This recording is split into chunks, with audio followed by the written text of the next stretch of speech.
Hi guys, my name is Priyanshu and you are watching Encyclo Hub. In this video, we are discussing the MEC 102 code number from MA Economics IGNOU University. So this is the question. Before starting this question, I want to share something. We are providing the whole solutions from the question 1 to last question.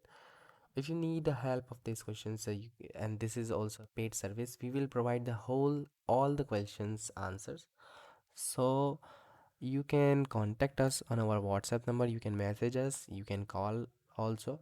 And the question number 5 is saying the bring out the factor that lead to rigidity in wages and the prices.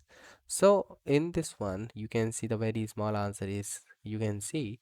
And if you need a whole answer of this question, so you can contact us on our WhatsApp number, so we will provide you the answer in the PDF form. So this is a paid service, and thank you so much. If it helps you, so like and subscribe also this video. Thank you.